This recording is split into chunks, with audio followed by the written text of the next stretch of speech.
Hello, and welcome to Revamped, a rewatch podcast that revisits my top favorite shows and movies. I'm your host, Brandon Alexander, joined by my co-host, Courtney Autumn. Venture with us as we set our sights on the infamous Hellmouth to cover 90s cult classic, Buffy the Vampire Slayer. Follow along from the beginning, spoiler-free, as Courtney views the show for the first time and I revisit the series for new takes and a fresh perspective on its narrative. Each season, every episode, in order, we will follow Buffy Summers and her friends to examine their character development, the show's underlying themes, along with its major story arcs, all while engaging in conversations, sharing our own authentic thoughts and feelings to what's unfolding before us. So sharpen your stakes, load your crossbows, and join us as we explore the supernatural world of Buffy the Vampire Slayer. Let's get into the episode. Record. And take a little mandatory hit of the pen. I don't know why when you were just holding that little thing up to your mouth, I thought you had like one of those mini microphones you'd be seeing people talk like on TikTok with, you know, like they'd just be holding this little like fuzzy thing up to their lip. I hate them things with the little gray like thing on like, it. And I'm just like, I mean, it sounds good. It sounds like they're talking into one of these, but I can't just be walking around holding a little itty bitty thing up to my mouth. Ain't no time for that. All should have like, it's interesting how this day and time, it's the vape pen. Like normally we'd be like wheezy coming up in here in the mic, talking about like lighting the blunt. We've decided we have to be stoned during this since, you know, everybody else was apparently stoned, aka intoxicated, aka feeling all the vibes. Finally, this is the real episode for Joyce. Literally. So we're showing up to be extra goofy with this fun episode. That being said, welcome back to another episode of Revamped, everyone. Today we're going to be covering Buffy the Vampire Slayer Season 3, Episode 6, Band Candy. Makes sense now. Aired November 10th, 1998, written by Jane Espenson and directed by Michael Lang. This week, the mayor, Mr. Trick, and an old ally dish out cursed candy that turns Sunnydale's adults into reckless teenagers, keeping them distracted while a tribute is offered to a demon. While Buffy races to stop the scheme, she is also forced to endure the nightmare of Giles and Joyce acting like love-struck teens with one another. You did not expect that. You were like, oh, shit. Hell no. Guest stars this episode, we have Robin Sachs returning as Ethan Rayne, and then we have Jane Espenson, who has a little cameo as the lunch lady in an uncredited role this episode. So I just want to throw Jane Esp out there, let everybody know she's Espen. Yes. As I was saying to you before we came in here, I have a lot of notes from Jane Espenson about this episode. I'll scatter them throughout the episode where they land. I also have some, I guess, from 𝐄𝐩𝐢, who plays Mr. Trick. The rest I'll seal away in the end with our Buffy fun facts. But a lot of source I want to give credit to Changel's Reviews because they had a event that they attended. They went to some kind of like cool con that they did a live watch for this episode with Jane Espenson and 𝐄𝐩𝐢, and they were able to give commentary during it. So I've got some really cool stuff for us that I didn't know myself a lot of. And so I thought it was pretty cool. I'll be dropping them in there as we go. My first one being, before we really get into the episode and thoughts, was this is the first episode of Buffy written by Jane Espenson. The original idea also that she pitched to Joss was that a coffee shop opened in Sunnydale and all the adults who drank that reverted back to being teenagers because of the froth. Because she thought that the scariest thing that you could think of was your parents suddenly acting like teenagers. And Joss loved that idea but hated the coffee shop idea, so she changed it to meat. And she's like, well, when eating the meat, the adults turn into teenagers, basically like a comedic play on the word steak and steak, because she's like, they're gonna eat steak and the stakes are gonna rise, and then we're gonna have to stake some vampires And the stakes are high. Exactly. But then Joss liked that idea even less than the coffee shop one. So finally Jane pitched the idea of band candy changing the adults, and Joss absolutely loved it. So obviously that's what we rolled with. Jane says that she thinks that she put too many jokes in this episode, and I was like, no, you did not actually put enough. But she put like the perfect amount. And it's because she comes from a background of doing sitcoms, and this was her first Buffy episode, as I said, so it naturally kind of just bled out to the script. And I'm pretty here for that because her writing obviously helped nail this episode's hilarious moments. So I'm glad we had somebody more on the comedic side fueling an episode such as this. I guess you can go first. Let's find out what you officially thought of Band Candy. Well, this episode was a fucking mess, but I was here for it. Like a good mess, because it was entertaining. I think one of my favorite parts of the episode altogether was not just all the adults acting like teenagers, but Principal Snyder specifically, because he was just so out of pocket. And Giles was too. I mean, they all were, but like, he was just so opposite of himself and in such a like crazy fucking way and it almost like looked foolish for him to be acting that way, and I know that was the point, but just to see his character become so unhinged was actually so great, and I loved it, and I wish he was like that all the time in a way, because it would just put a different vibe on the show if he was like that all the time, you know what I mean? If like the kids show up at school and he be acting like he's on crack, literally, like got any demons to fight? But I liked it too, because I think I've learned to pay attention to the metaphors now in the show, so obviously this one had a very clear, very obvious metaphor, which I think you kind of touched base on already, and the point is how scary it can be when the people who are kind of responsible for maintaining all of the things that keep us in line and in structure and stuff like that, if all of that goes away, we don't really think about too much what that looks like, because obviously we don't have our parents all collectively becoming unhinged and all the adults in the world and all the people just like not giving a fuck about responsibility. So I think for the metaphor of it to be so obvious but also so funny at the same time was really, really entertaining. I just knew when I watched this that this would be like probably a close equivalent to our Moloch episode, where we were like, it's fun and it's, one of those, but we'll probably be here for an hour and a half or more recording, because we're going to ourselves become just as unhinged as all the people. You mean an additional hour and a half on top of trying to gain our laughter and composure exactly. from said laughter. Yeah. Oh my God, that's crazy. Is this one of your favorite episodes of the season? Yeah. When we do our wrap up, it'll probably definitely be in my top 10 favorite episodes, possibly. So we'll see where it really truly lands. But I definitely enjoy this one as far as like more lighthearted ones, because honestly, after next episode, we kind of start getting into kind of like what we did with Buffy season 2 in a way, the darker half of the season, which it's not as like crazy dark in ways as like, Angel turning evil and all this other stuff. Right. But more of the serious tone starts to take the back half of the season, or not. I would not even the back half. Back half starts after kind of episode 12, and we're in the midpoint through the season. But episode 7 always kicks off some fun stuff, and that definitely holds true. I'm sitting here looking at my list of episodes right now, and I'm like, yeah.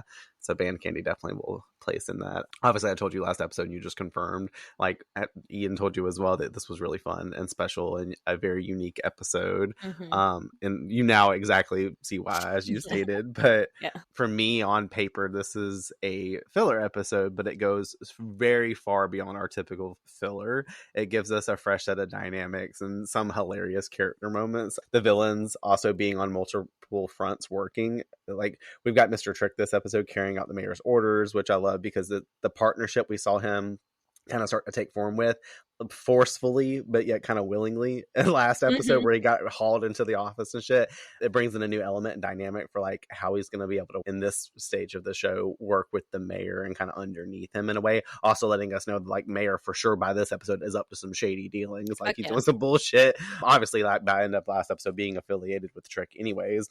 But now we get exactly what he means in his commentary of last episode 2. And then Trick brings in Ethan Rayne, which is always a red flag. So the second you see him, you're like, oh, fuck, like, raise up everything. I remember when I was talking about hardcore red flags whenever we were doing our Reptile Boy coverage, and this is like another time when this happens. But obviously he uses his chaos magic to enchant the candy, which is a fun element. I feel like every time Ethan comes on the show, he has to cast some sort of spell. I do kind of wish we would have seen the spell working, or some kind of like small behind the scenes moment, even if it was like the thing like we did in Halloween where he was actually like bringing the spell, showing like, cursing the initial chocolate or putting the energy out there would have just been a fun element. In the recipe or something. Exactly. As a reminder, dropping some herbs, doing something, or like the big, like have the big vat like chocolate. How did he manage this? Yeah, it didn't show anything else but the production. Like he's the just chocolate standing already there. made. He's just standing there like this. Him just like hovering over the chocolate makes it crazy. That's all I need. Even just a background of somebody standing by like the big bin of chocolate and like showing a hand tossing and stuff before it's revealed to be Ethan would have been a really cool concept. Just saying. Yeah. that was a whole tangent. I also want to know, every time we get Ethan, we also seem to get some sort of Ripper energy from Giles. So it makes sense why he reverts to a Ripper-like personality with the fact that Ethan has made a return. Anyways, then, of course, to round out our villains, we've got a small group of vampires on cleanup duty, basically, obviously stealing the children and all of that other stuff, which creates just enough of a threat for us to get an action payoff in the end, because then Buffy has somebody to physically fight in battle, because obviously she can't, like, punch and kick 𝐿acronus in his face, you know, being a whole awful CGI ugly demon thing that's like, like all of that. But those are small elements that I like about it. Obviously, the real heart of the episode isn't the chaos around the candy. It's what happens because of it. And watching the adults regress into teenagers is so fucking hilarious. It gives us the rare character pairings of like Giles and Joyce. And then obviously, as it is yours, it's very much my personal favorite, Snyder, when he suddenly starts finding himself acting like part of the Scooby gang and tagging along with them throughout the whole thing. You just did not expect that element. Yes, you've seen Snyder in his reverted form, more regressed into what he was as a teen, and he's also trying to like pal up with Buffy all of a sudden. Like now he just loves Sarah Michelle Gellar, like not Sarah Michelle Gellar, but you know what I mean, Buffy. And I'm sure he had fun working with them in this capacity and getting to do that with her too. I know, I feel like I might have said I'd commentate on it in some parts too, but he really glorified in the interview that I listened to one time, I think on maybe like Buffering or something, working with Sarah Michelle Gellar. And usually, obviously, most of his scenes are very stern and, you know, condescending, authoritative, all of that. And this one, he actually got to step out of that box and be more friendly with her probably on set versus just behind the scenes, like actually in the episode. So I'm sure that was a fun treat for him too, to like be like, oh, I don't get to be a dick this episode. Cool. Obviously, he cracks me the fuck up because, you know, the teenage Snyder, you can just see that when he was a kid, he desperately probably wanted to fit in and was obviously getting always told to get lost, aka to fuck off. But seeing him tag along with the group, it just makes this episode comedy gold, like providing that element to like further expand upon what you said earlier. And then obviously to really touch base on it, we have Joyce and Giles. Usually when these two are together, it's all about Buffy, and here we get something entirely different. And we'll say Buffy is very much not on their minds, to say the least, in this episode, in a way. But maybe by the, you know, first 20 minutes after that, then we're like, bam. I don't know. It's a fun, clever twist too. And I think Christine Sutherland really gets to shine in the episode too, to really like promote her acting skills, get a lot of screen time too as well. Also look fucking hot. Her hair is never like haired, even her hair always hairs. And now it's heron on top of heron and giving us the non-red herons, you know, I don't know. And then Giles too, his duality, buttoned up like library and ruthless Ripper vibe that we get now, awkward teenage rebel paired with the like chaos of what he was whenever he was like, you know, I mean, obviously they're probably what, 16, reverting to the same age as Buffy and them, 16, 17 years old ish. And that was like right on the precipice of him starting to abandon his watcher duties that his dad was trying to teach him and trying to go off to college and meet Ethan and create magic and go down the bad line to find 𝐼 so that way he could become Giles gone, you know. I don't know, it just creates a fascinating element. Obviously, thematically, I love the role reversal, and the parents get to act like adolescents while the teens are suddenly forced to step up and be the responsible ones. Like, as you were saying, noticing that in metaphor, which we'll talk about more later. I feel like it flips the world upside down for a night, and it works so well. And it really does emulate a lot of what we got last season with Halloween's episode, where like everybody became something they were not because of Ethan, and here we are yet again. Overall, though, like obviously the episode is like pure chaos. It's hilarious. It's surprisingly layered for what it is as well. And you can tell that they had a blast making it. I know we're going to have a fun time recording it, and it will always continue, especially now, probably more than ever, to be one of my favorites to rewatch. So, aka to be number 9 in the in the top 10. This will be number 3. All right, you ready to start this fucking crazy shit? Let's do it. Yeah. We open at the graveyard where Giles is helping Buffy study for the SATs. I want to call them the SATs the whole time, the Saturdays, because it says SATs in my computer screen 24,000 times. She chooses B for her multiple choice answer solely because she hasn't had B in forever. Like, do you remember testing back in the day and being some shit like this? Or get it, being, doing some shit like this when you had a stream of the same answers and you're like, I don't know if that looks right. Like, that feels a little inaccurate because you've put like D 4 times in a row and you're like, this next one cannot be D. Why would they do this to us? But it probably is, you know? Probably the whole test is D, and that's why some of us don't get it right. We haven't figured it out yet. Nah, just be getting a D. What are you talking No, I all had anxiety, like, and obviously having ADD without knowing you had it, like, that was Yeah. a very, like, looking at it now, I'm like, oh, okay, I definitely had those problems back then because of the fact that, like, obviously Buffy does too, with the fact that she's calling this shit out. She's like, I also noticed too that answer C on Buffy's prep test in the cold open, the answer beside it says all systems lead towards chaos as the answer choice, which is obviously a little hint to who and what we will be dealing with this Foreshadowing. episode. So I was like, ooh, look at the foreshadowing. Giles voices to her, this is the SATs, not connect the dots. Well, Buffy loves playing that game, duh. So that's what she'd be thinking it is. And Never Have I Ever, season 3 has made this for us, like, because this is twice now because of this comment with connect the dots. Like, we had the positive vibes flowing, like negative energy comments that Joyce was making in Faith, Hope, and Trick with Faith at the dinner table, and now we get the connect the dots reference. I was like, this show was made for Revamped. She needs to really nail this for a chance to get into college, a rite of passage. Buffy would be more thrilled with joining a tribe where they pierce something or cut something off, apparently, though. She's like, can we not? He pleads for her attention span to be more focused, but she's more focused on him rolling out of the way as a vampire appears behind him, and she leaps over a gravestone to take it on, using her pencil to give us the 2K per slay, and it unfortunately breaking, so she doesn't have to finish quizzing. She is so excited that pencil broke. And Giles, in the same motion, too, brings out another pencil for her to use, having basically foresaw this bitch's bullshit. I was like, damn, breaking your pencil does not get you out of the revision whenever Giles is around. He's prepared. Yeah. Also, I like how she tosses the other one at him. Like, whenever he hands her the other one, it's all in one swoop, too. I was just like, damn.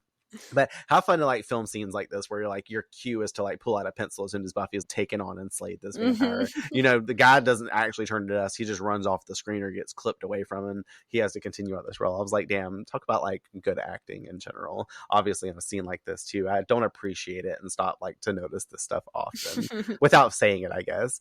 She pouts and takes a seat back on her chill pad, snarking to him that she knows that he and her are the only people other than the undead working this late.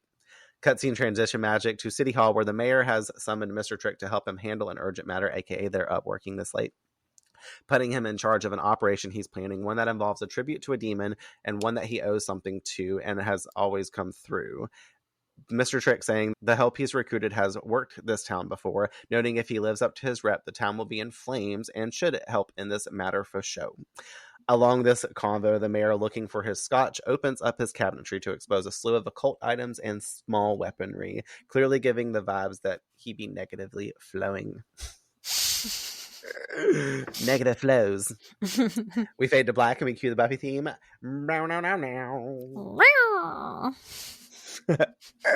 How scary for the mayor to have all those shit just chilling up in his cabinet, just saying. Like looking like my altar space, but mine's like 10 times large.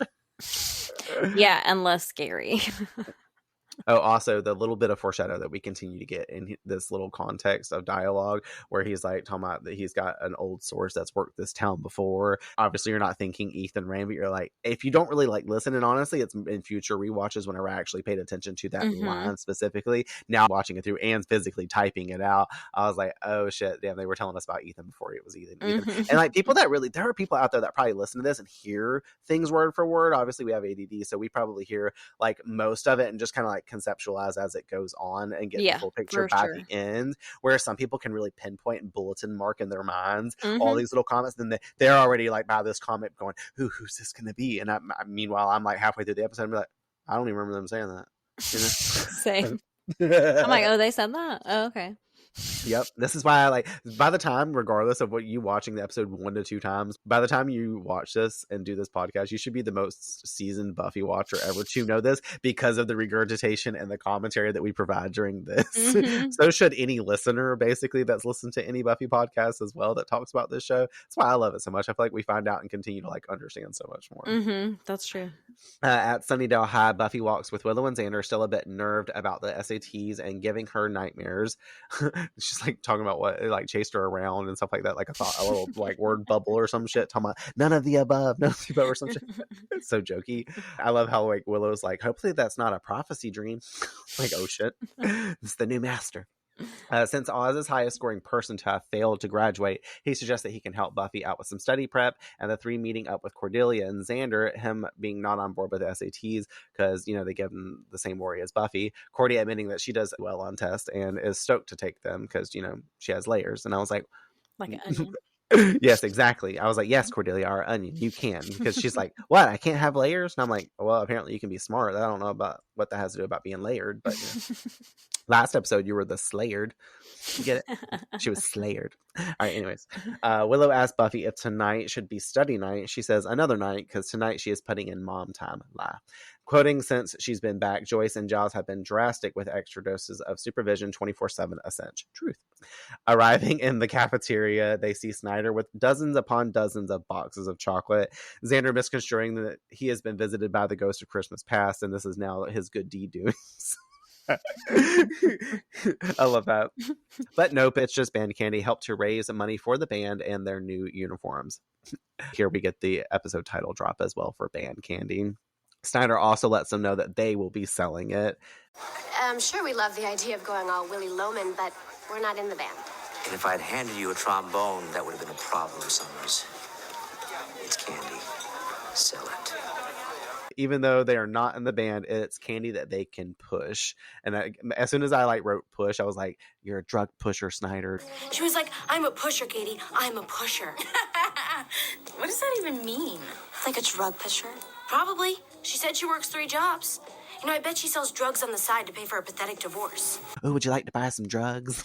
I'm gonna have to put a little Mean Girls clip in here for sure. I think it's so funny. Snyder is always doing some shit like this. It sort of has the same vibe of him sending out them with the trick-or-treaters last Halloween, with the out them wanting to, the forced hosting of PTA night that he gave Buffy and Sheila. But this time, of course, knowing his affiliation with old Richard Wilkins III, he has been instructed to get this mass amount of quantity of chocolate out. And obviously we know why the case is. Why it's selling by the case. Get it? For the case. The case is going to be cracked.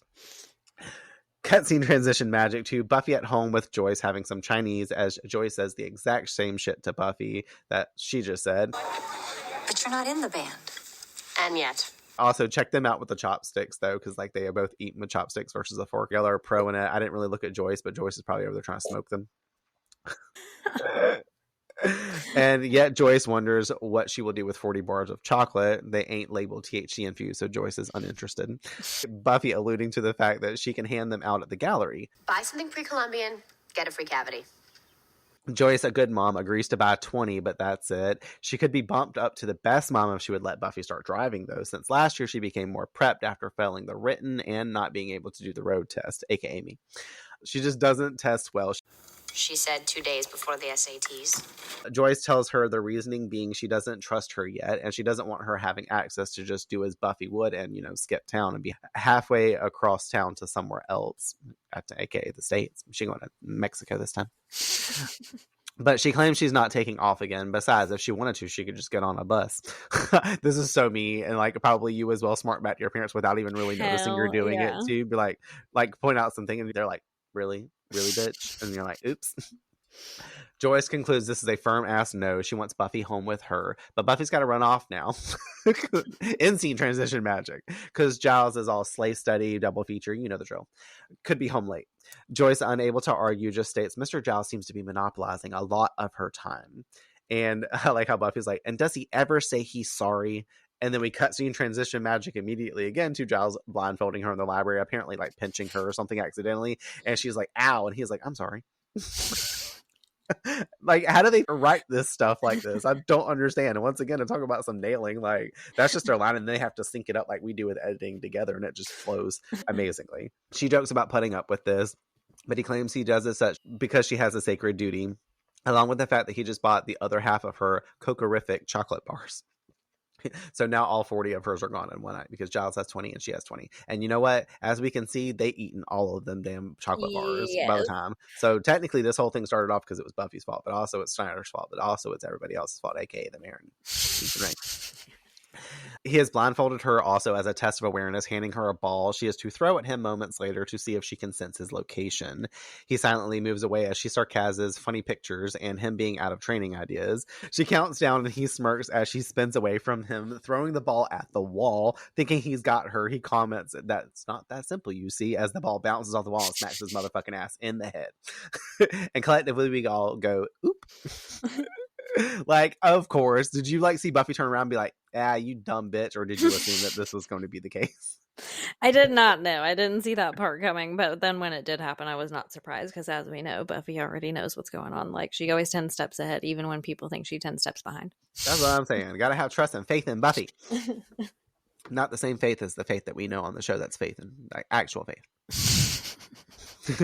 Buffy removes her blindfold, heading out, but he's confused because they were gonna go patrol. She claims out of control Joyce is in hyperdrive and wants her home, but to enjoy the candy. Jane Espenson said that Buffy throwing the dodgeball into Giles' face was hilarious because they kept having to do the take over and over and over again to get the take perfectly. And she went on to look at the dailies for the scene, and it was just hundreds of pictures of Anthony getting hit in the face with the ball. We cut over to Angel's mansion where Buffy has actually headed to, walking in on his fine shirtless ass, performing a Tai Chi session out in his atrium. I love that Angel does this, just to say, because I do a little bit of Tai Chi too. I only know like a handful of the sequence. I don't know the whole full thing in duration, but it's a really fun way of harnessing your power and doing all this. So it makes sense why Angel is doing Tai Chi, to basically recalibrate himself, heal further, and all of that energy that it represents. And Buffy is very impressed by this, as am I. This has definitely been making him feel better, obviously, like I was just saying, harnessing his power and getting stronger through it, but not that strong as he merely collapses, and she helps him inside and over to the couch, handing him his bag of lunch of container blood like she brought him last episode, because we know, like, as Prophecy Girls have coined, the Summers women love to bring a dinner in a bag. So this is once again the context of that coming back to life. She takes a seat with him and he asks how Scott is doing. Deciding not to mention the breakup, she tells him that he's fine and reminds him of the bag she brought him with the fresh butcher's blood in. And he almost digs right in for it, but he like holds off because he goes to pick it up at the bag and he's like, "Oh, you're still here." And I was like, "Oh, it's like the last episode whenever she brought the blood." And he was like, asking her about if she's being careful, not with Scott, but the slang, and that's a firm full of carelessness. They exchange worries for one another, and he voices that he's getting stronger, her saying, yeah, soon he won't even need her, in a positive way. So I started to write that, and I was like, I don't want people that haven't seen the episode to be like, oh, she over here snapping at him, talking about, yeah, soon you won't even need my fucking help. Like, that's not the vibe. No. She's got the Joyce vibes flowing right now. He agrees that will be for the better.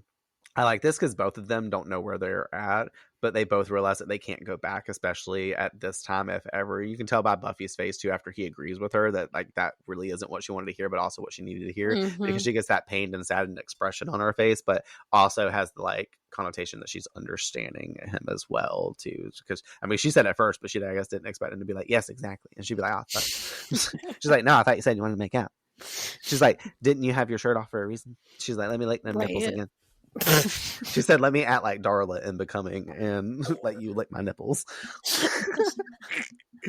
All right, time to hit the pen again. I like how you forbid yourself from it like 5 minutes ago. That was 5 minutes ago. Do you think Joyce forbid herself from eating candy 5 minutes after she had just had one bar? No, I don't think any of them did. I think it was like once you pop, you can't stop kind of situation, because they were literally holding them around like they were smoking cigarettes. They were like, and Giles on top of that was holding them around smoking cigarettes at the same time. He's like all taking a bite of chocolate, taking a drag of the cigarette. Yep. No, that shit's funny though. Every single time they finish like unraveling the paper and eating the last little bit of chocolate, they're reaching in the box for another one. I was like, damn, what's that shit got MSG up in it? That's like me with Doritos. Finish one bag and immediately open it up another one. Yes, crack. Say as crack I also again. do that. Crack. Say crack again. Crack. This is also a Mean Girls episode, apparently. It's gotta come up again. Well, Buffy heads back home. Upon arrival, she is greeted by "Where the fuck were you, Joyce?" fondling a chocolate bar, as we're saying. I love how we're fondling a chocolate bar. Excusing Giles kept her out late and is all slay all the time, man. As Giles steps from around the corner in the dining room, revealing that she is dead ass caught. They express their concerns over Buffy having lied to them and played them against each other. And the fact that she lied to Willow about her whereabouts also, because they were also like really quick to be like, and don't be trying to act like Willow's your excuse, because we done called her too. So now, as all teens do, we have to make up a whole new lie to cover up all the others in the moment. And me and you were definitely really good at this. But clearly she can't say she was with Angel. Only she doesn't have to do any of this, because Joyce over here basically gives her an alibi. She's like, "Were you at the Bronze?" She's like, "Were you all bronze, no brains?" Hey, Tony. That's for him because, all bronze, no brains. And he comes up with a lie basically for Buffy, as I was saying, asking if that's where she was. Buffy's like, yes, exactly. That's where I was. Joyce tells her casually that she's acting immature, and Giles agrees. Buffy telling them, well, how else is she supposed to act whenever they're both treating her like a child 24/7, giving her no time in the day to be scheduled with anybody but one or the other of them, aka make decisions on her own, is something that she wants to do. That's the vibes that she wants to be flowing. Self-decision making. Is that, Buffy? You unfortunately have to be still suffering the consequences that you can't make the right choices sometimes.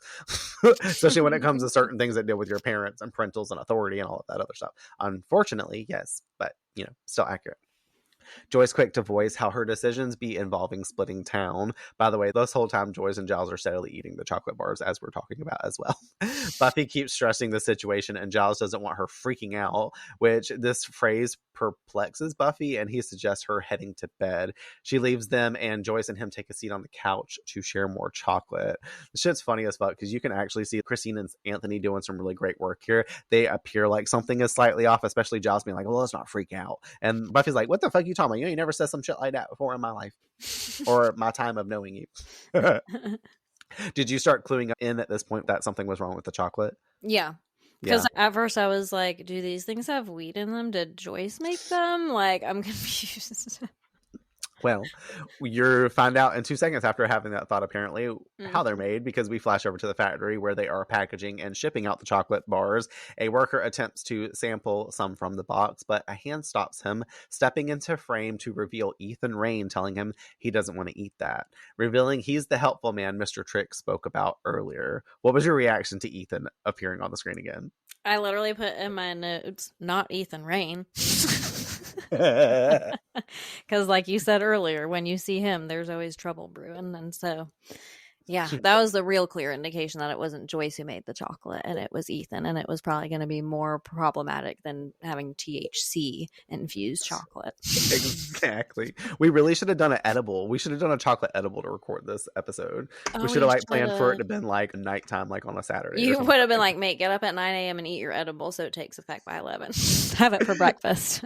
I would have been tweaking out all day trying to edit this shit or something. We would have showed up and been like, hey. Yeah. And like the opposite vibes. Joyce, and then see their packaging and shipping out chocolate bars, and then they kill the Cronus, and that's the end. Hey, welcome back to Revamped. We're super mellow today, you guys. It's the melatonin. Yeah, the mellow vibes are indeed flowing. I should put like Spacey Zen music in the background of us talking like that. Like we went on a whole acid trip or some shit. Well, the next day at school in science class, Buffy and Cordelia sit at their lab desk together, Willow and Xander in the desks behind them, as Cordy's commenting on how she heard if a teacher is more than 10 minutes late that they get to leave. Buffy assuring it's Giles' turn to watch study hall, so he'll definitely be there. He's allergic to late. He is wound a little tight. I had this philosophy book checked out from the library for like a year, and he made me pay the fine even though it was huge. It was sad to return it. It was perfect for starting conversations with college boys. Of course, that was all BX. Before Xander. Clever. We are the quote. We have become the show. Xander's back there scarfing down some of the chocolate, mentioning how there's no bad there. I guess because, it's not a hurricane bar, so he doesn't have to be smearing it all over his lips like in Nightmares and worrying about clowns coming to kill him. That's twice now we brought out that episode in a couple of episodes duration recording. Willa says she sold all hers quick as fuck. She's like, it was trick-or-treating in reverse style. Fun comment about just trick-or-treating with the chocolate, and obviously what happened last season with Ethan, a Halloween callback kind of thing too. I think it was unintentional, but awesome. Apparently Willow is just like Buffy and has already sold all her chocolate just like Buffy did with Joyce and Giles. So apparently all Willow had to do was go to like a couple houses anyways. But Willow was excited. She all probably got her like stroller cart and was pulling it like a fucking what do they call them? Girl Scout cookie. Like a Girl Scout cookie girl. Little Girl Scout, and walking out to people's doors and was like, ooh, I get to do something with my evening. Even though I had a whole sales pitch, probably designed an outfit to wear out with it and stuff, had like a little like bow on her like neck. The two play footsie under the table as their little Xander Willow cheating theme cues in, because that's what we're going to call that. And Courtney just eye rolled to the motherfucker. Her eyes ain't even in her head anymore. They don't dropped backwards out of it. Cordy turning around to say something to them, and they break away, and I don't know how the fuck they don't notice this table jerk the way it does, because the whole fucking table, like, it was so obvious. Oh my god, and Willow's face, like, if you look at her face, she's like so funny. Out in the halls, Snyder walks eating chocolate with a substitute teacher, telling her that the pinhead librarian, I'm like, why are you calling Giles a pinhead? AKA Giles, didn't show up, and someone's got to watch study hall, and he doesn't want to do it, so she's gonna have to. And we find out her name is Miss Barton, and she goes in there telling the class that they're gonna wait for Snyder to be gone, and then they can all skip class. Does anyone else want to marry Miss Barton? Get in line. Cordelia's like, I'm now a lesbian. I wish. And I'm also into cougars. They suppose Giles isn't coming, and this puts Buffy in sketch mode, which transitions us over to Giles' home as Buffy arrives. Just walking in, by the way. She doesn't knock on his door like we've seen them do any other time. She just bursts up in his house. Like, what if he was in there doing something else with Joyce that we was not ready for? You know? Like, talk about, like, her being upset by just seeing them make out. I'm like, oh my god. Or, like, if he was alone, he was just in there doing, like, God knows what, especially as a teenage boy. Like, he's already starting to take effect. Like, you know, Spank Bank was all over that place. Like, that's why everything happens the way it does, you know? She's obviously there to question him about why he wasn't at school that day, and that's out of character for him. And also, why is her mother there? Because she sees Joyce sitting on the fucking couch, and we're like, ooh. But we still don't get really pulled into exactly what's going on, obviously, until Buffy leaves. But he professes that he called out and everything, and him and Joyce saw this as an opportunity for a little summit meeting of sorts to discuss how they've been treating Buffy. Him chewing away at some chocolate. Joyce tells her that she made a good point, one that Buffy is not really certain of, because she's like, oh, yeah, I did. She's like, what was the point? Joyce and Giles concluding about them overscheduling and pulling her in different directions with home life and Slayer duty. They've worked out now a nice and structured sounding schedule for her. I like it because we're like, we got a new schedule for you. And she's like, sounds nice and structured. And she's like, okay, this is not cool. Hilarious fact here, Giles, in the dialogue, he says, it'll be tight, but I think we can fit in all your responsibilities. Originally, the line was supposed to be, it'll be tight, but I think we can fit it all in. And Jane's friend read the script whenever she was making it. She's like, is this supposed to be a sexual joke? And she's like, oh, no, it's not. So I'm going to have to adjust that line. Because people are going to be like, ooh. But also, whenever Buffy leaves, that's a whole nother story. Joyce said, I haven't had sex in a while. I didn't do it with Ted, so I think you can fit in all your responsibilities with me, Mr. Giles. She's like, why do they call you Ripper? Is it because you rip her panties off? Oh my god. Should I keep that in? Kinda, yeah. All right, cool. I mean, it makes sense. It does. I like it. Do you love it? I love it. Loves it. Joyce tells her they've got more work here to do, though, and she should lead them to get back to it, offering her the keys to the Jeep so she can get out of there. So she can get out of here. Buffy's like, I gotta get the fuck out of here. To which Buffy is hella confused, but Joyce is like, here, bitch. She don't have to tell Buffy twice, though. Actually, you did, but bye. She's out of there. Once gone, Joyce asks Giles if he thinks that she noticed anything as she brings out a bottle of alcohol they've apparently been drinking, and he lights a Camel Crush cig, giving her a no way. That evening, Buffy's driving around with Willow and telling her the story of how this privilege occurred. Mind you, she's also driving like me on two wheels, hitting sharp turns. It's very clear that Buffy does not know how to drive. So now we see why she failed the written and didn't even get to test for the road test. Obviously this bitch doesn't have a license, and Joyce just gave her the fucking keys to the car. And Buffy says, okay, I'm going to go drive. Like, why is she literally me at 15 for real, though? Like, that was my biggest motto. People like, you don't have a license? I'm like, I got keys. I know, right? I got a car. What the hell somebody's gonna spend my life? What that gonna do? I got keys. A full-on ass Medea quote. Like, who need a driver's license? Who cares about suspension? I got keys. I'm gonna be riding around. Willow is looking hella uncomfortable in this car too, and Buffy calls out that they wanted her elsewhere while they planned her future. I like when Willow's like, do you know you have the parking brake on? And Buffy just like subtly looks down and she goes, uh-huh. And like puts it down. And Lord knows how long she's been driving the fuck around with that. I'm fucking dead. This damn Jeep was fucked up before it got smashed into. Like, whole damn engine's about to fall out because Buffy riding around with the fucking damn pulled park brake on. She's like, I wonder why it wasn't getting up to 40. Meanwhile, Buffy going 75 and I'm 20. Willow's still nervous, wonders if going to the Bronze is really the move because, the SATs are the next day. And Buffy's like, yeah, we can study at the Bronze. And I was like, okay, the last time y'all tried to do that in School Hard, you all got up 5 seconds later to go fucking dance on the stage while Spike stalked y'all. So I miss Spike. Me too, kind of. Her eyes leave the road to switch on music that they definitely need in this moment too. And Willow's like, eyes on the road, because Buffy's all fucking swerving the second she does that too. And I'm like, oh hell. Buffy gets way too excited and cuts it off. Her ADD is really kicking in. She's like, you know what we need? And I'm like, no, don't touch anything. Just keep driving. Like, you're already fucking up. Like, oh God. But also just really getting the message of irresponsibility out to us. Basically right now, before the parents have become teens, the teens are out here just acting like teens before they have to become adults. Mm-hmm. Cutscene transition magic to Joyce and Giles listening to records, specifically Tales of Brave Ulysses by Cream. Love this song so much. He's lighting up his 14th Camel Crush, by the way, of the day. Breadcrumb, this isn't the last time that you'll be hearing this song on the show, so keep a lookout for the continuity of it. Also, apparently no music is playing in this scene, so all of the head bobbing and reactions that Anthony has, especially where he's like getting it to the fucking, like, he's like, oh, I love this part. Like, there's nothing playing. So immaculate acting on Anthony's part. I'm sure he knew the song that they were going to play. Like, that this was this day and time, they'd be over here, like, making him play, like, with the earbud in his ear or, like, playing it on really low or some shit like that. It's called a practical effect, everybody. They jam out, and she comments on how he has great albums as he hands her a cigarette to smoke of her own. So now you got Joy smoking. Like, not a great influence. She's like, I'm used to this, but just in different forms. He rolled her a weed cigarette. That's what that is.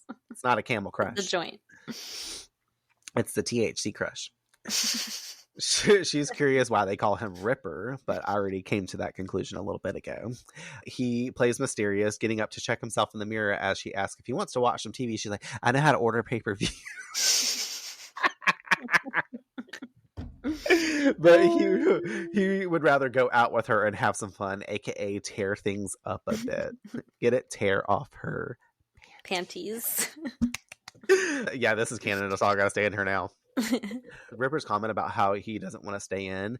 He obviously wants to go out and tear things up. Jane Espenson likes to think that that's how Giles earned the nickname Ripper back in the day, because he liked to tear shit up a lot, aka cause mayhem.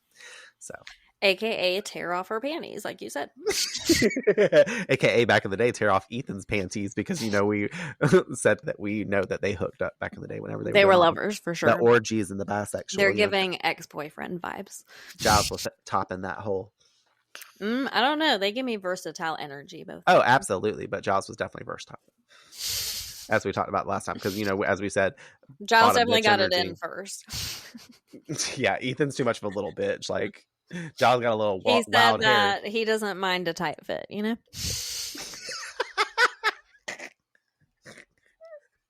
Oh, we're so quippy. We should have been comedians. It's not too late, mate. We got a long life left. All right, great. Catch us on our next comedic podcast where we catch us on our tour. We'll call it Revamped. We'll just take off the rewatch podcast part. She offers going to the Bronze, but he thinks that place is dead as well. So they just decide to take it to the streets. As we get another round of cutscene transition magic, the Bronze is popping, by the way. She's like, oh, that place is dead. And then all of a sudden it's like hopping and popping.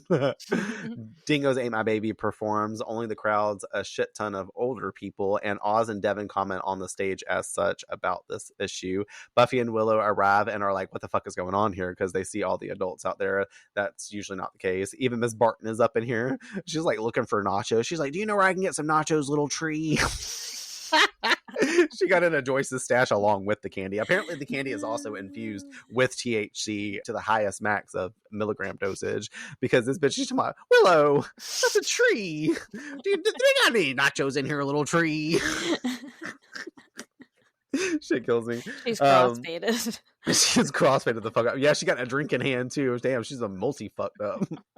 Multifaceted, multi-facted up. Fact.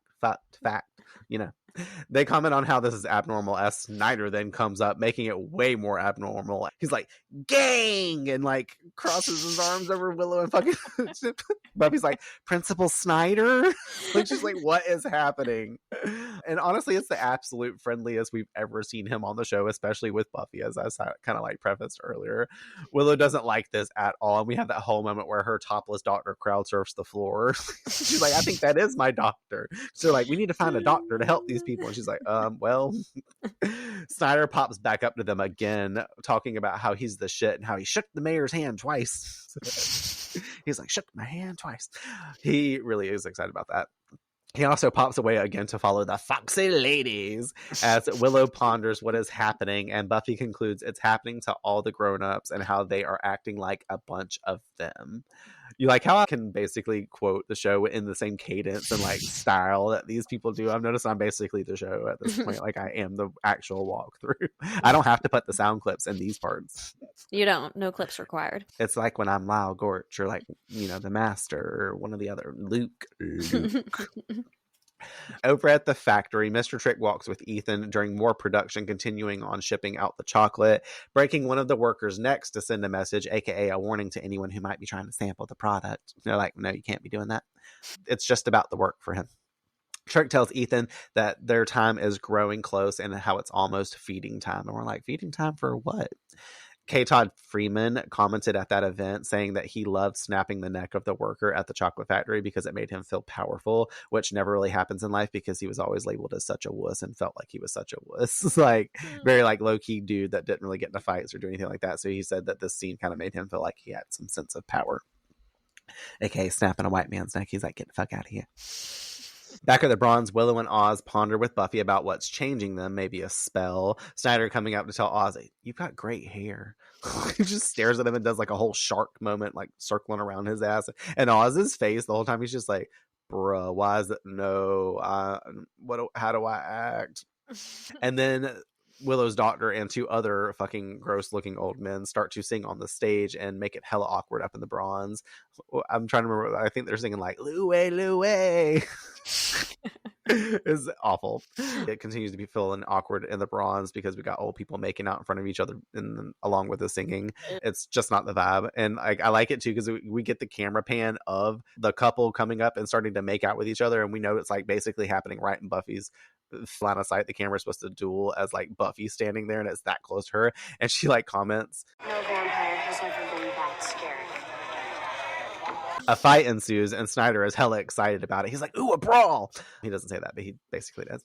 Buffy and them start to leave, her noting that this has Hellmouth written all over it. Outside they pile into the car, Snyder calling out for them to wait up so they don't ditch him, getting in the Jeep with them so they can head to Giles' place. But for all they know, he's Sweet 16 again. Oz confused, Snyder's there. Buffy claiming they don't have time. He's coming along and speeding off because, you know, Buffy can't just gracefully hit the gas pedal and just ease into driving. She's just got to like floor it because not only is she on a mission, she doesn't know how to drive. Summers, you drive like a spaz. In town, two male adults eating the chocolates decide this is the best time to have a street race and do as such, tailing off down the road recklessly. As we see adults playing in the park, that mailman reading people's mail, and just like pure chaos ensuing. People are playing on the fucking like basically Jungle James is now for jungle adults. In the Jeep, Willow is claiming it will all be okay. They just got to get to Giles. Surmising that even Giles at 16 is still Giles, right? A pretty put together guy. And Buffy confirming to him, Giles at 16. Less together guy, more bad magic hates the world ticking time bomb guy. Well, then I guess her mom's in a lot of trouble. we're like, shit. On Main Street, Giles and Joyce walk together looking awfully cozy together. His arm draped around her and her holding his hand. I'm like, what the fuck is going on? Like, then I got drunk and like stoned at his house, and now she's like all over his ass. She just spent all day with damn Giles. She all dropped Buffy at school and then went straight to Giles' house and been there ever since. Like, damn.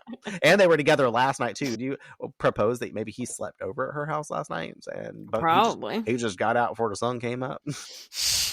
I don't know. Probably not, but it's fun to think about. Her talking about how she feels like she's just waking up, like having a kid, marriage, all that shit was just a dream. So basically she already trying to forget about Buffy, like she was trying to forget about her and like replace her with Faith and Faith Hope and Trick. Taking notice also to a bitchin' coat in a closed store. Barry Juice Newton. He thinks if she fancies it, then it don't matter if the store's closed or not. And he throws a trash can through the window, breaking it and getting the coat for her as this display excites the fuck out of her. She's like, oh, yes, the positive vibes are definitely flowing now. Oh, that shit killed me though. Like Giles fucking like, he's like, oh, I'll just go ahead and commit a robbery here. Fucking he's like, well, I'm at it. He's like, he said, I wanted to tear something up, so now the window is the first to catch these hands, aka it's a trash can. He's like, I don't need a lid to throw through the thing like Buffy was throwing through that vampire's face. He's like, I'm gonna use the whole trash can. A cop draws a gun on them though after this, unfortunately catching them after this display of robbery. This display of robs. We got Rob on the show with us today.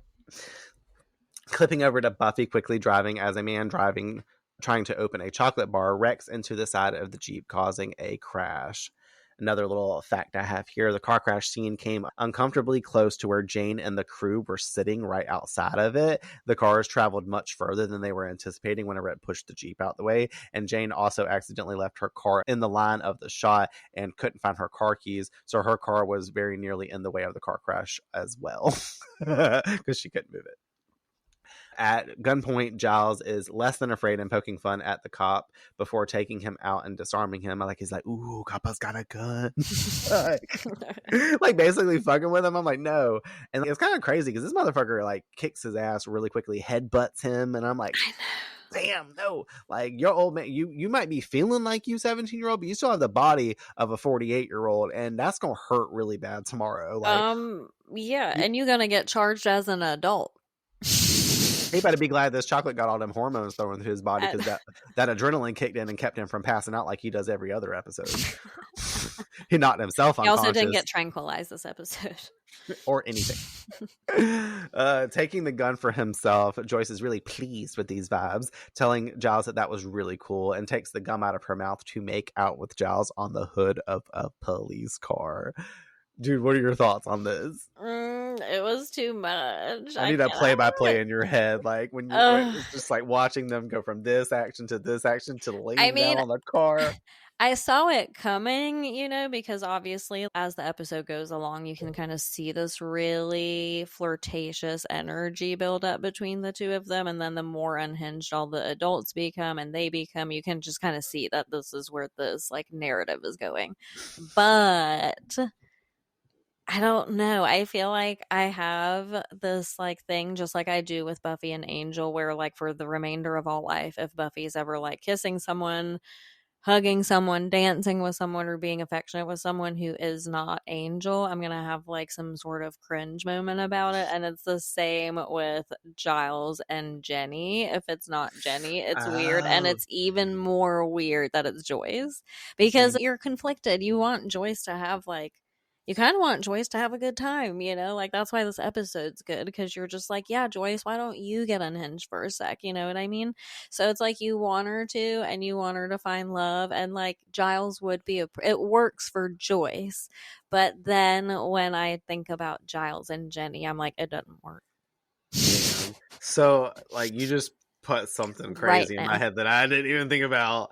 As Giles apparently wasn't either. I wasn't even thinking about Jenny this whole episode or no, and like that just goes to show like how immature they're being because obviously like when we're younger and no matter how heavy heartbreak is, there is that element of like whether you're doing it out of spite or whether you're just like literally dismissive of your own fucking feelings and wanting to be in denial or whatever the case is, you act on moving on faster because you're younger. So I think that just like is also kind of it plays into this in this weird way. Maybe that's not even intentional and I'm just reading into it that way. But yeah, it was just weird. It was weird initially to see. It was conflicting, like I said. It was sad because I was like, oh no, it's not Jenny and she's not here because Angel killed her. And that's sad, but then it's like you get Joyce embracing this other side of herself and you get her with someone who's Giles and that we love and who's not scary like Ted. and you're like, okay, well, it makes sense, but you don't want it to, kind of yeah thing, so. And obviously it's not like a thing or anything like that. No, you found out by the end of the episode it was just the candy making like this action kind of but like it come does, out and it stuff. opens that window for a second that you kind of want to peer through and see how that's going to go. But then of course when things go back to normal in the end, you're kind of like, whew. Yeah, I kind of like it through the context of the episode, but I think like, and as much as I would love Buffy to have like her mother and father figure kind of like hook up in that way, I feel like it would be too much of an overwhelming vibe because she's already getting that when they're in their normal state anyways. So if they were like her actual parents, I think she would like kind of go crazy. I like the idea of them. I think they're super cute together and it makes sense, but obviously it would be one of those things in the show we'd almost would have expected had it have actually became a thing, which obviously it's not. So, well, and that I'm glad for. I think that's why. And I think that's why too, because they got to kind of open that window for us and let play us with see it. what it would be like. But then I think maybe probably a lot of people, especially watching the show unfold back then in real time and having to actively follow it like I am, like as a newbie, I feel like I couldn't imagine more people not having that same reaction where it's more conflicted instead of just like, oh yeah, that makes sense, but then you're like, oh no, it doesn't. I almost forgot to put it out there. Do you remember whenever we went to the Buffy prom, there was a lesbian girl and another woman dressed up as Giles. She was gender twisted as him, but she was wearing his outfit with the cigarettes rolled up in her sleeve and the thing on, and the girl had like the feathery like literal outfit coat. Oh my Joyce had god, on. yes. Okay, that makes sense now. All right, I remember we commented on them. I feel like there'll be other moments across the series that we get to be like, all right, remember that cosplay? I know, like now that you've seen the costume, because whenever we were out there standing before we went inside, I was like, oh my god, it's Giles and Joyce from Band Candy, like being so excited, and you're like, I have no idea what the fuck you're talking about. I didn't have no clue what but like it's so fun, like if you can really obviously seeing the outfits on them in the episode, you can be like, you might not necessarily see the same image I do of standing on the street, them being on the corner, the girls walking up in Cordelia and Buffy's outfits, like I feel like I fully remember that. And obviously it's because of my intake of perception when it comes to the experience that we had that night. But also it was like you being a sponge just as much, sucking up everything that was going on around us too. Well, so and it's I'm like, glad you remember. I didn't realize it in real time. So there's a lot of stuff that you'll bring up from that event where it makes sense now because I'm obviously a little bit more versed in the situation. So yeah, that's fun. I forgot about that moment altogether that we saw them like right away before we even went into the venue. That's where we started to see everybody because everybody was showing up. We're like, yes. All right, back to the episode. Meanwhile, home dude that crashed into the gang runs off laughing and Buffy and them get out. Everyone seeming to be okay except Buffy's head a little scratched and bleeding. She takes notice to the adults just lingering around and once again says something is weird, saying there's no grown-ups. People are just wandering around not protecting their homes. Snyder fumbling to open a candy bar when a man runs up and steals it from him. He's like, hey, took my candy bar. Well, he didn't say that yet, but he's about to. Willow agreeing that there's definitely an air of defenseless energy out. Buffy wondering where all the vampires are at then. She's like, I mean, soup's on. Like, where's the fucking frenzy? Because you would think vampires would just be out here eating all these damn people that's chilling outside at night because they ain't locked up in the damn homes. Oz adding to their current game of connect the dots that something's happening, something that's taking place somewhere else, and it's obviously something big. Snyder coming back annoyed that guy took his candy and obviously giving the comment that I just said, he took my candy bar. And Buffy having the aha moment. The candy. It's gotta be the candy. It's cursed. A curse? I've got a curse. They're using candy for evil. My parents ate a ton. Buffy jacking Snyder up to ask him where the fuck he got it from, saying that he knew where to get it, and him agreeing. Buffy tells Oz and Willow to go get Xander and Cordy and look up what's happening in the library. Candy curses. Disturbing second childhood. Got it. Buffy and Rat Boy, aka Snyder, will go to the source as she drags him along with her. As we flash over to the source, which is apparently an alley outside the back of the Bronze somewhere, because everything has to just take place in these like 5 places in Sunnydale.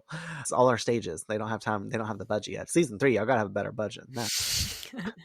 Outside this building, people are tossing adults large quantities of chocolate bars from like the little post that Buffy hopped on to slay those vampires before crashing through into the back of the Bronze last season to State the Vampire. And Oz be like, did anybody else just see that guy turn to dust? Anyways, Band of candy. Buffy and Snyder pull up in the Jeep. Buffy marches toward them, but stopping dead in her track when she passes Giles and Joyce just standing there making out amongst the crowd. He tells her to go away, that they are busy, and she rips Joyce off of him. Giles tries to tell her to back off, but she reasons with him to remind him of fighting her isn't in his best interest, and obviously he backs off. I like how he does it too. He like grabs a cigarette from his head in a smooth moving. He's like, fine, bitch, I'll just smoke this cigarette over here. He said, it's time for my 8th pack of Camel Crush anyways. She questions if her mom has any memory, and we conclude that she does. She knows who Buffy is, and Joyce is distracted by that candy though, and offers Buffy to get some. She's like, you want to get some candy? I'll get you some candy. She's like, it's distracting me, let it distract you too. But she disagrees and says Joyce shouldn't have any more either. Joyce can do what she wants though, and I like it the way she takes. She like all stomps her foot. She's like, I can do what I want, chewing on her gum and shit.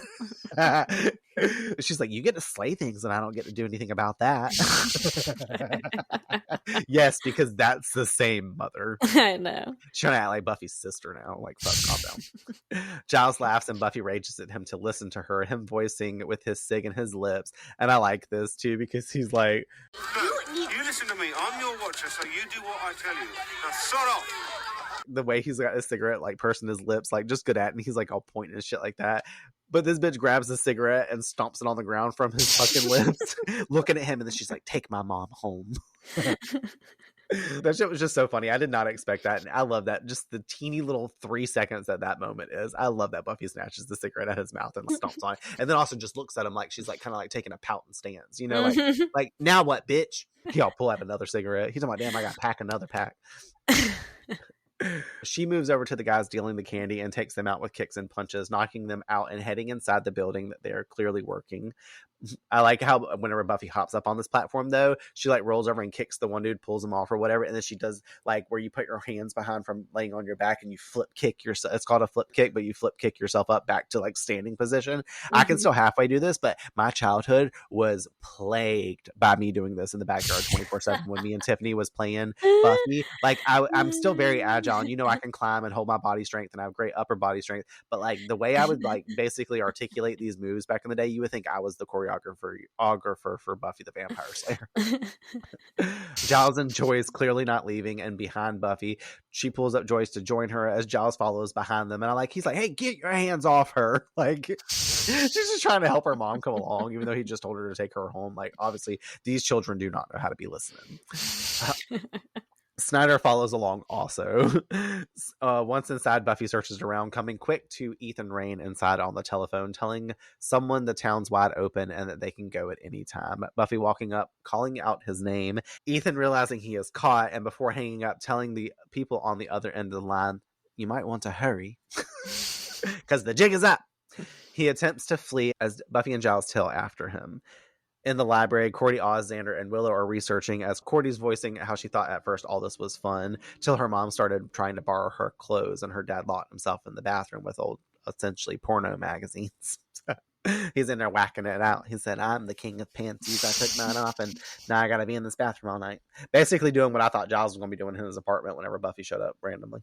Walking all up in there like she owned this place. She said, I have a key. She said, I had the door code. It's 4539. Actually, for the Hellmouth, it's 0666. Xander commenting to basically telling himself that he's had a bunch of these candy bars and it's supposed to make you feel immature, but he's not feeling any different. And I wrote my notes in really big capital letters and even made it like the size 20 instead of 12 that I write in. Oop, caught. Because yes, we understand that you act immature all the time, and that's why you're not fazed by this, because it's just dosing up like the regular vibes that be flowing for your ass. I'm glad this show knows how to write him the way we often view him. Yes. Xander handing Willow a book, and us getting another interaction of lingering feelings between the two again, before Willow is jump scared by Cordy asking if she wants to swap books, not boyfriends. Because apparently Willow's like, I mean, that might be the vibe for a little bit. She's like, I also don't want you touching on stuff.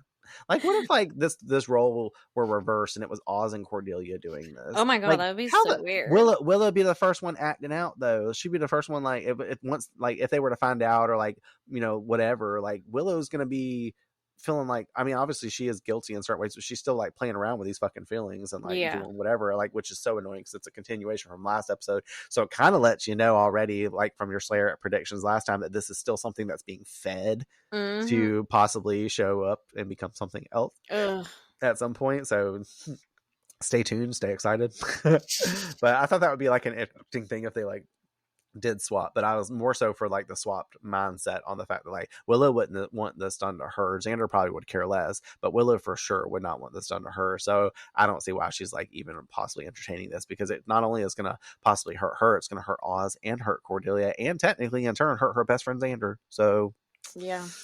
As they continue to research, we flash back over to Buffy and Giles, still chasing Ethan through a maze of those candy boxes. Pretty cool chase scene. Kind of reminds me of the scene in Scream 2 with Courtney Cox, where she's like, without the suspense and murder, where like Ghostface is stalking her in the little media room, and she's like passing behind the like things as like Ghostface like gets in clear view. Basically, by the time Ethan's out of Dodge, they're coming down the thing. I have it later in fun facts, but I'm gonna go ahead and burn it. Apparently they only had like 50 boxes of the faux chocolate, and they basically kept re-staggering it or making them run from different directions to like create this scene. So they would flip it, they'd run back the opposite way they just came, that's crazy. Because that wasn't actually, it looked like hundreds of boxes, right? It was literally just 50 mock-up boxes that they kept moving around. Buffy thinks that they lost him, and Smoker Lung Giles over here, out of breath, wheezing behind her. She senses something and smashes the wooden crates that's next to her, finding Ethan inside and pulling him out. Look, a box full of farm fresh chicken. Where's my hot sauce? Over with Snyder and Joyce too, he's trying to get close to her as they're devouring more fucking chocolate. Like he's fucking that shit up, and Joyce is over here like annoyed instantly because he's like putting the moves on her, asking her, he's like, so you guys going steady? That was so funny. But she's smart as fucking, gets out walking away from his skeezy ass. I love it too. She all rolls her eyes and she's like, ugh, like really, as if giving her like Alicia Silverstone clueless moment. And like also like Snyder's just like fucking kind of skeezy because like the way he's sitting there, like Joyce is pretty, or Joyce, Christine Sutherland's really tall, and obviously Armin Shimmerman's really short. So like his legs dangling there make him look like an 8-year-old trying to scooch in to this woman. He's like this 5'4" guy trying to like all hop up on some 6'1" woman. Like no, not that she's really that tall, but you get like the scale I'm trying to like put into sense. Also, the way he just inches in is kind of cringy in general. Like I wouldn't have took the bait from your ass either. Buffy questions Ethan about what the fuck is going on, him not really giving too much info up, Giles wanting Buffy to hit him. Like this whole thing, he's just like, hit him. You just hit him again. But he does tell her that it's Mr. Trick that they want because he's just helping them collect a tribute for a demon. Giles thinks he's lying, and Buffy, as his Slayer, comments that he wants her to knock Ethan's teeth down his throat. He's like, I'm your watcher, now knock his teeth down his bloody throat. Like, oh fuck. Her telling him she thinks that he's being honest and also to shut up. She's just like, dude, shut the fuck up. She asks what demon, and Ethan doesn't remember, so Buffy sends a quick fist to his face, and Giles in the background finally getting excited over this. This triggers Ethan's memory. Iokonis, demon name Iokonis. They wanted a way to get the tribute away from people. So you're just diversion guy. More than a diversion. What they said, the tribute was big, so big that people would never let them take it. The people had to be out of it. And later on, when the candy wore off, they blamed themselves. It's land of the irresponsible. So where's Trick? I don't know exactly. He advises Trick and them are probably delivering the tribute now. Buffy pulling out her final question to threaten if the answer is incorrect, then believe her, it will cost Ethan all of his points. AKA, what's the tribute? Cutscene transition magic over to Sunnydale Memorial Hospital, where we're going to figure out what the tribute is. Vampires enter and the staff oblivious, like they're just texting on their phones, even though they're not really on their phones, like just playing around with shit, watching TV, nulled out. Like this just goes to show like 17-year-olds don't run fucking like hospital zones and stuff. Yes, exactly. They collect 4 babies from the infant ward and carry them out. I feel like I'm always like at this point just because I'm like, oh shit, like nowadays I'm not like this because I've come from like watching like American Horror Story, the movie The Witch, like so I'm used to seeing a baby getting mushed up or used for something that they're not supposed to, especially when it comes to like the occult and all that stuff. Usually in movies, not real life. But like I used to as a kid or like growing up watching the show, I used to be on the same platform with Joyce when she's like, oh my God, the babies, like we got to protect the babies. I mean, I still want the babies protected. I don't want them mutilated and murdered and shit and eat up by some like fucking snake demon once again in the sewers. But just had to throw that out there. Willow calls Willow to tell them the info. Willow calls them to tell them the info so they can work together to research 𝐴 Ethan trying to sneak up behind Buffy with a crowbar, and Giles draws out that gun on him, and Buffy backhands him with the phone that she's on, taking the gun from Giles and then getting back on the phone with Willow, who tells her that 𝐴 eats babies. And we're like, well, we pretty much got we that. figured like, that out. Kids were getting, I didn't know they were necessarily going to get eaten, but we knew that they were going to be sacrificed or some shit like I just talked about. Like, what the fuck? Buffy, alerted, needs to go and tells them that they need to find something to tie Ethan up with. Joyce pulling out a pair of handcuffs that she's been holding on to, and Buffy taking them, expressing that she never wants to know why she had them. Why do you think she had those handcuffs?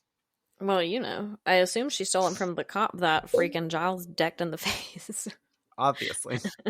But what do we suspect? What do we suspect? We know. I know we know that she knows that she wants to do you know what with Giles, who definitely knows. All right. He definitely knows. At the hospital, they realize that they are too late once arriving. They need to find the demon, though, and thankfully Giles remembers some info that is used in finding him, aka where the demon will be in the sewers. Joyce is concerned for the babies, and Snyder thinks that he will linger there in case the babies miraculously find their way back. He's like, I'll just hang out here in case the babies find their way back. I'm like, yes, they're going to crawl right back here all the way from the sewers. They're going to climb up the ladder, walk by the snake demon, and be like, sorry, you can't eat us. And he's going to be like, oh, okay, I'm sorry. I won't eat you babies. That's an adventure for the Rugrats show, not this episode. Giles and Snyder are getting into it too as Buffy breaks them up, saying that she needs the help of grown-ups. If not, these children are going to die, telling them too much is at stake. And besides, all of them are wigging her out. Wig watch, because we have not heard them say the word wig in a while, but Buffy finally says it, so we missed it. Welcome back, Wig. Even though we all say it at the end of every episode. Every single time. Well, that's where it came from.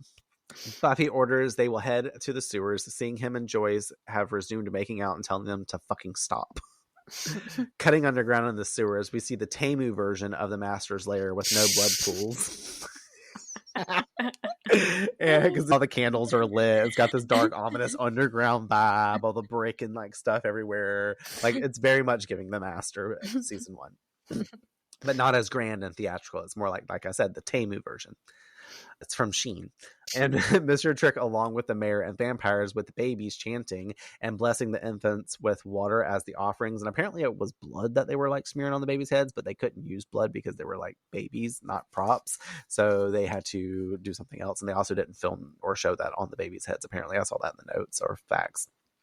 The mayor all on the phone also calling people about repairs for the sewers that needs to be done, like also on normal duty on top of sacrificing babies to a demon. He's like, 𝗫𝐿's reviews quoted, "This is why I love the mayor. He's in the middle of a ritual sacrifice and he's on the phone about gas pipes. I really enjoy the fact that he is evil, but he genuinely wants to do a good job and genuinely loves the people of Sunnydale." Like, because that's what you get from him. He's down here literally sacrificing babies to a fucking demon, but he's also being like, hey, we gotta like make sure these pipes don't overflow, and like we need to get some maintenance done on this so that way the quality of air and breath that our residents are taking is astounding. Like, what? Like, how? But I love it. I felt like that they explained that very well. So I was like, all right, cool. I got to put that in there. I also did want to take note too that obviously 𝗫𝐿, I've sourced that a lot for the reviews on our podcast. And they had that special event, obviously, that I said I got all their stuff from. But whenever I was writing this stuff out and I went to like find the notes that they had posted on a separate review of their little experience throughout that like whole event day, meeting all the people, talking to them, like, watching the commentary, I realized that in the pictures it's a he, and I've been calling them a she the whole fucking time. Like, I just assumed that 𝗫𝐿's reviews kind of, I mean, even though 𝗫𝐿 is like an angel TV show kind of pun in a way, I just assumed maybe it was a girl, especially just the way it kind of came out in I don't know, like the way you read, the way they write and stuff like that, it just gave me girl vibes, which obviously I just will never take into my future doing again. I'm just going to assume that they are always a they when I'm reading it, unless I have full clarity. But I was like, leave it to me to be some misgender and some motherfucker on this podcast. I've done that a lot. Back in the day, I used to like read out stuff and I'd be like, Giles says she, and I'm like, Giles is not a she, like, and like all this other stuff. And I'm like, always being like, damn, why am I don't know. I felt like it was true Brandon Buffy podcast fashion for me to be doing some shit like this. So I just wanted to clear that up. I know no one else probably ever noticed that I was calling Shangel a she, or even knows who Shangel's reviews is. Go read all their episodes. They're awesome, the reviews that they give, but also they is a he. So there we go. I can move forward correctly using the mentions from now on. Either way, Buffy drops down into the tunnel, making her presence known, and the vamps attack her, and she starts taking them out as the mayor slips away unnoticed by any of them. We get the 2K, aka 4K per double slay of two vamps back to back by Buffy as Giles and Joyce move the babies out of harm's way, kicking one of the vamps back into the tunnel. Cronus emerges and eats one of the vampires, dragging him into the tunnel. I like how the mayor ducks out quick, because obviously it's not the time for our gang to meet him or for us to realize that he's really behind a lot of what's going on so far in the show. So they're like letting him slip out real quick. Mr. Trick voices that he wants to turn on Buffy, stepping up to her, but Giles cuts him off to pummel him. Trick tossing Giles back into the pool of water and running off. Lacrona starts to reemerge, and Buffy grabs a gas line from above, breaking it down and igniting it with one of the torches nearby and setting Lacronis on fire, killing him effectively. I don't know what kind of slay we're going to call this, but it's the 2K per fire slay for me. It's not really a 2K, but you know. Trick calling out above at the sewer grate that there's hard times ahead for him, and Buffy notating, I never just leave. Always gotta say something. when they always saying some shit? You always saying some shit, Buffy banter. The queen of fucking saying some shit. Like what? Joyce finally wants to go home after all this excitement. Buffy saying she has set the SATs the next day anyway. Joyce offering to kindly write her a note so she can skip school and blow him off. Buffy being responsible, finally, to say nah. She's going to go to school and take the test. They leave the sewers, alluding to the return of the babies, and then we cut over to the mayor's office where he scolds Trick for the way that things went down, and they chat about how Trick paid Ethan anyway since he did his job. Trick tells him he did him a favor, the way he sees it, since now he has one less demon that he has to pay tribute to.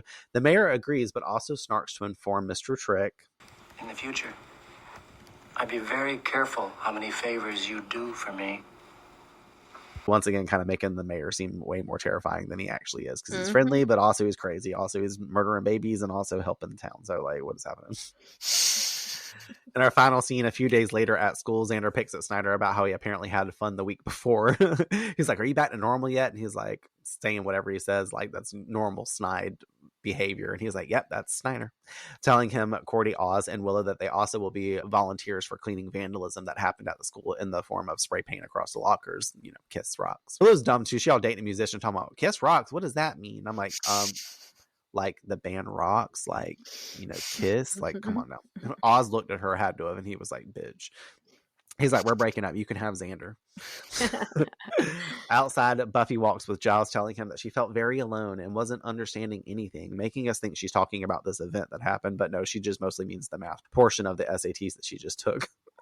They come to Joyce's Jeep, who is there to pick Buffy up from school. Her and Giles a little awkward upon seeing one another. Giles commenting on her vehicle damage. Joyce assuring Buffy says that it happened battling evil, so she's letting it slide, essentially. Buffy retorting that they should be glad that that's the worst that happened, and how at least she got to the two of them before they actually did something. Moving to get into the car as Joyce and Giles stare off into space awkwardly some more, seemingly agreeing with Buffy, then splitting off from one another as we fade to black, and here endeth the episode. Themes and metaphor for the episode. The cursed candy that turns Sunnydale's adults into reckless teenagers is a perfect role reversal metaphor. Suddenly it's the kids who have to be the responsible ones, while the grown-ups are out joyriding and making out in public. You know, because I gotta say that again.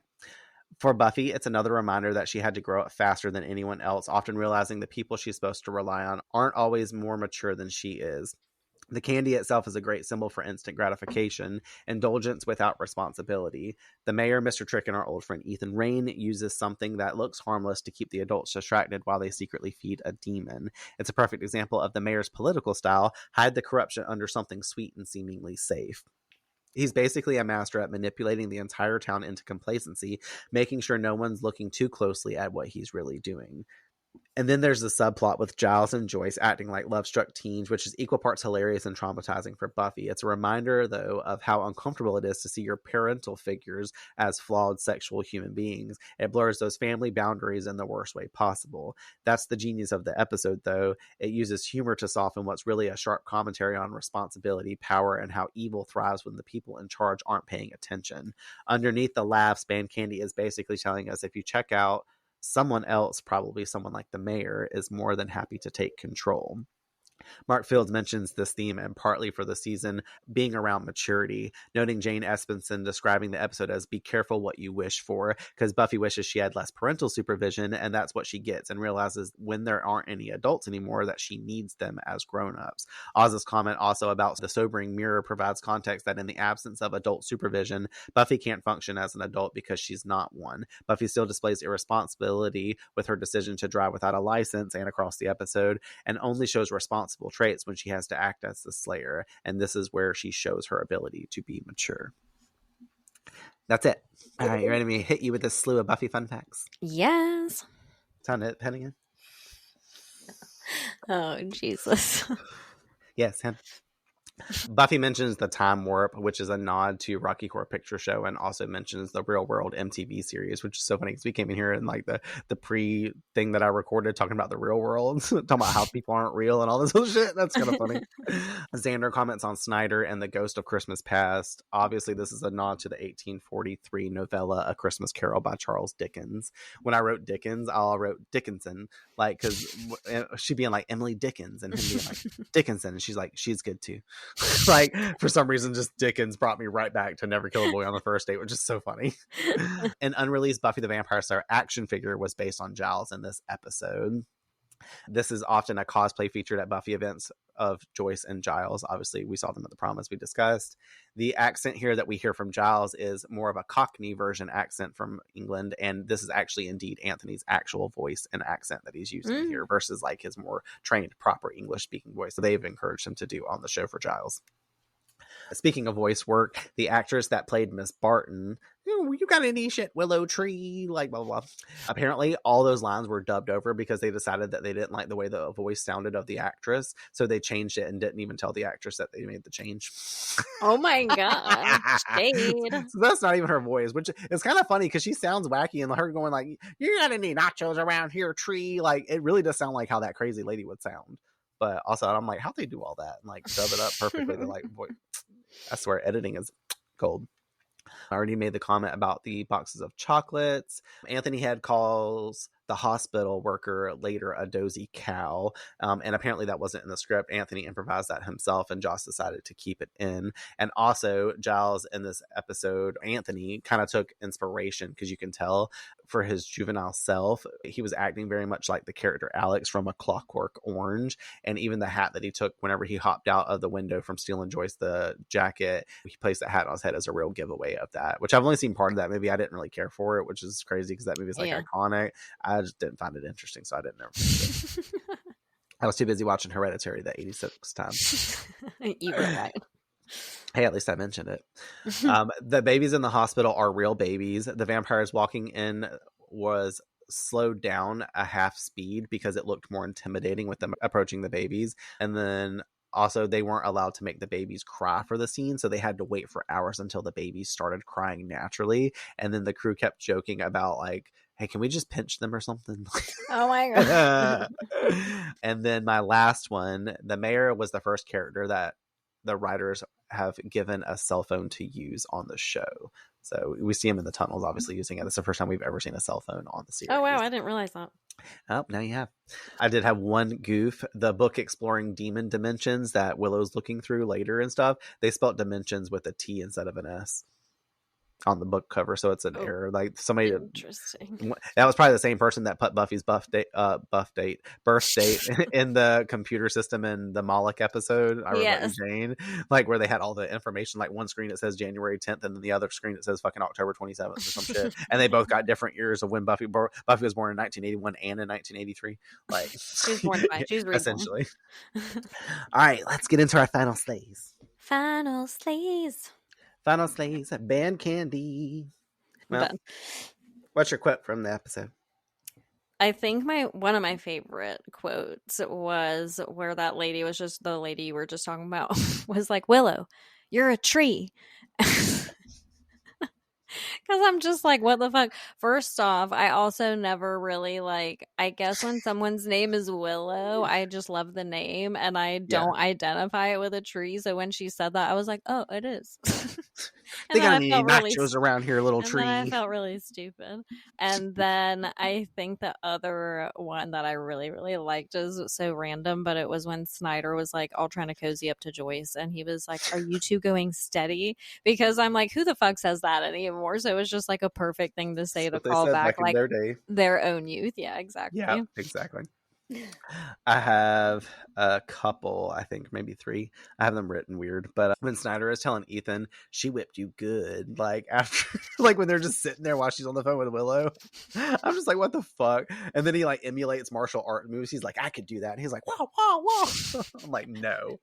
But I love how he's totally pro Buffy this episode because he's like, she whipped you good. I'm like, oh fuck, like he's over here nah kind of vibe. I like when Oz is in the car and he's like, of course, 16-year-old Giles, right? That's probably a well put together guy. And then Buffy's like, okay, yeah, Giles at 16 is less together guy, more bad magic, hates the world, ticking time bomb guy. And yeah, that's my quotes for it. Who we giving Shine and Slayer to this episode? Oh gosh, I think obviously Buffy in my opinion. Yep. Yeah. So yeah, she was on her own and she had unlikely members obviously treading along with her, but she still managed to save the day and get on track and stuff like that because she was basically forced to. But thank God it was a Slayer problem versus like real life problems. Yeah, that's true. Which, why would this happen in real life problems? You never know. What was giving you the weekly wigs? First one is that shirtless man, aka Willow's doctor, that was face planted off the fucking stage. And then the second one is still Xander and Willow's secret. I keep wanting to call it an affair, but they haven't even done anything yet. But we know what I'm saying. If you know, then I know, then you know that we know. Yes, exactly. Mine is Buffy's driving skills, and I say the word skills very, very, very the loosely. lack thereof. Yes. I should have just said Buffy's lack of driving skills. That Slade moment for you this episode.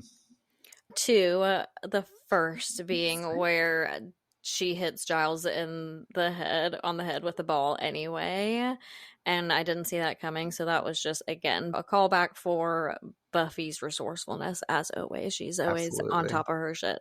And then last but not least, and very obviously, when Buffy like torched that fucking thing, that was the problem of the episode basically. So she torched the issue. Yes. I do like your first one. That was like, I didn't even think about that. That's a total bad Slade moment. There's a lot of moments that totally could have slayed, like Joyce in that outfit, a lot of other stuff. That's true. I already gave her my Slade moment at the beginning when I said her hair was extra hair and on top of heron. I was giving y'all the red heron for that Slade moment. No, mine has to be just the double vamp takedown because she like stakes into the one and then pushes her stake right back over, and they both dust like right back to back. Like also these vamps are just in the robes, kind of like also looking like the Reptile Boy guys in their robes down in the basement too. So I was just like, yeah, this is a very big. And then also, like I said, we had the big snake demon. Like now we've got another kind of like big snake demon. Thankfully, this one was very much not so much the penis metaphor vibes as we were getting last time. Like, all right, cool. Slayerette predictions. Our next episode 7, which means we're getting into the major kickoff of the season's theme and what's going to be happening. But episode 7 is entitled Revelations. Oh God. Well, apparently someone's going to be having some revelations. Yes, Jesus Christ is here with us in chat. Revelations. So this is going to be a big episode. So something's going to shift in the plot probably. Is it Angel and Buffy centered? Yes. Okay, so not centered. It's kind of everybody centered, but like okay, well that makes sense because usually everyone's theme. Character has to develop in this episode. Always number 7. Yep, basically. Yeah. So I don't know. That's a little too vague for me, but obviously, like lots of shit is going to be going down. It's giving me like intense energy. I can't nail down anything specific though. Well, revelations always tend to reveal something because somebody's had a revelation over something. Something's come to light. Secrets, hidden agendas, hidden options of life, all the things. So, it's going to be a good one. I'm glad we're going to do the watch party to watch it together so that way I can watch your reactions on the screen and talk about it as we go through it. That'll be fun. Wait, do Xander and Willow get caught? I can't tell you that. Is it a good prediction though? It's definitely in the episode, like a theme, going on, not necessarily getting caught, but the fact that they the next level Things of what's been amp happening, they continue to. Oh god, we'll see. Great. I'll have you Slayer predict some more stuff in the future. Before we close, I did want to give a listener shout out because I got an email from Brittany Reynolds who wrote us a very, very lengthy message, which I'm going to paraphrase. But she's a new follower. She's been commenting on a lot of our stuff, and she's really enjoying the podcast, obviously, as I'm about to say. She says, I've been a new listener of Revamped for a few weeks now, listening on Spotify and following on Instagram. I finally caught up to where you are on the rewatch this week with Dead Man's Party, and I too feel like I would have handled Buffy's return much better than the Scoobies. But I say that as a 35-year-old versus the Scoobies who are all 16 and 17-year-olds. Saying that 16, 17-year-old me probably would have fucked it up too. They all needed to quit their whining, though, and ask Buffy what happened, airing their side. As I've posted before, I found your podcast because I had started listening to the Slaying It podcast. I loved Frank, by the way. When I realized rewatch podcasts were a thing, I was super late to finding the podcast and thrilled to find rewatch podcasts of my favorite shows. I was so disappointed in the change with the host and content when she rebranded and stole your podcast name, and finding out about the name still added to my disappointment. Apologizing that had happened to us and any stress for the endeavor. Also calling Juliet names still in Landau. Because of her, she found the podcast, and thank the universe that she did, because our podcast is amazing. It's everything I didn't know I needed in my first time listening to a Buffy rewatch podcast. I think it's especially unique because Courtney hasn't seen it before, so listening along with your rewatch is a bit like actually watching Buffy for the first time. My boyfriend is a Buffy virgin, and one of these days I'm going to sit him down and make him watch it with me. She also voices that she likes all the care that we put into the recaps of the episodes. We're both very funny with our callback jokes like Willow in the ice cream or the raisins. She said it makes her giggle every time. And she also loves in season 1 because she's fresh off of it when we would do the ring watch, and now how we still continue to do fashion watch and all that. And then she also says she really enjoys the final slays and questions that we pose at the end of the show, allowing listeners to ponder the episodes in a new way and allows her to re-engage with one of her favorite shows that was so instrumental in becoming who she is today. She loves how our conversations make her feel like she's sitting there in the room with us, like we're longtime friends talking about Buffy together, which she's never been able to do with her friends. So she thanks us for bringing all the joy, all the Joyce to us Buffy fans. I thought that was sweet. I was I haven't gotten an email like that before. I've gotten the small messages and reviews and stuff like that, but that was so sweet for you to put out there for us. So shout out to you, Brittany. Thank you for listening, and I'm so excited for you to continue on this journey with us, as I am the rest of you. That being said, thanks everyone for coming yet again to listen to our coverage of this fun episode. I know we all love this one. That message us and let us know your favorite parts, and if you totally ship Giles and Joyce this episode. Also, if you love the switch up of Snyder joining the team in a way, and if you like the return of Ethan Rain. We will catch you guys back here next week to discuss the next episode, and until then, stay away from the band candy.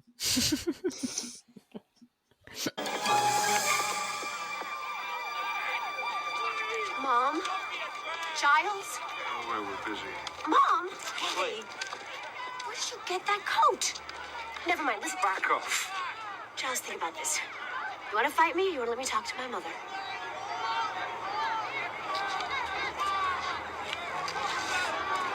Mom, look at me. Do you know who I am? Of course, you're Buffy. Hey, look, they're giving away candy. You want some candy? No, I don't, and you don't need any more either.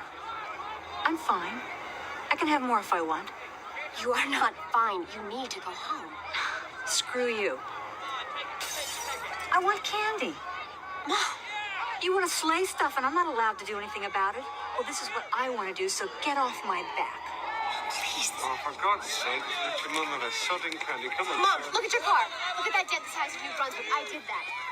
Oh, my God. What was I thinking when I bought the kick machine? Thanks for tuning in to this episode of Buffy on Revamped. Remember to join us next week for a new episode release as we continue our journey through Sunnydale.